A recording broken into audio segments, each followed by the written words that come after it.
Do you remember the child labor you were telling me about? My neighbor is a slave to child labor. Since there were limited opportunities for formal education, he didn't go to school. None of them did. From what his mother told me, the employers could pay a child less.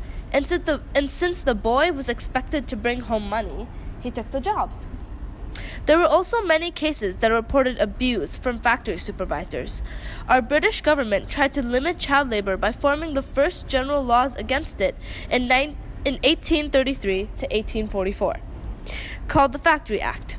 But these laws weren't often followed. I can't believe the kind of things people would make children do, just for their benefit. We're all humans. We need the same things.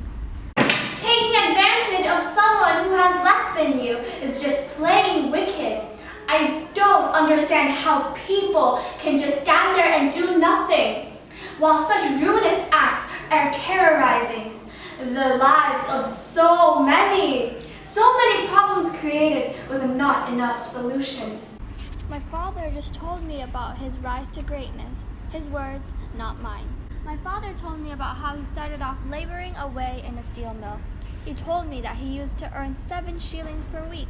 He spoke about saving his money for the right time. Then, the cotton industry bloomed.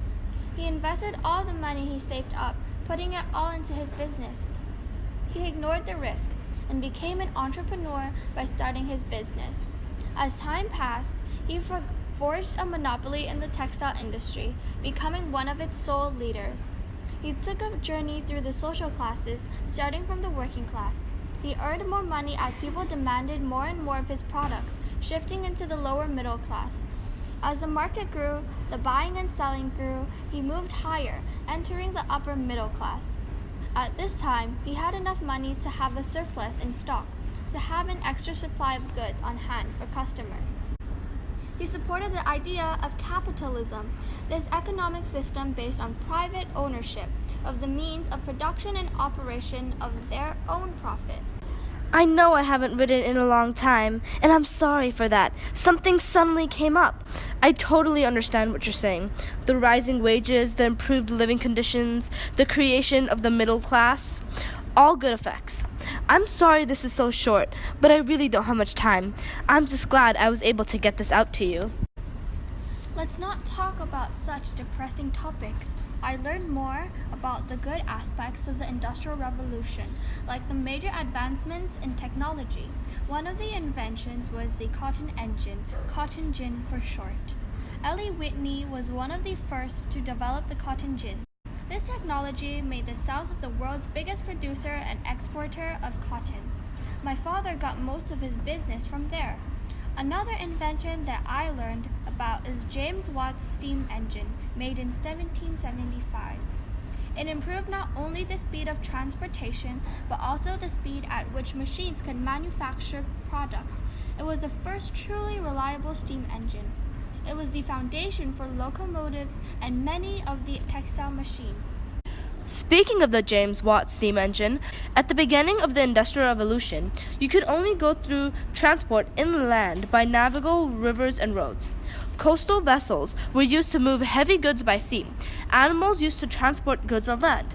However, this all changed when the Industrial Revolution made its appearance. Coastal trade, foreign trade, and the slave trade placed new demands on the shipping industry and brought employment and wealth to coastal towns.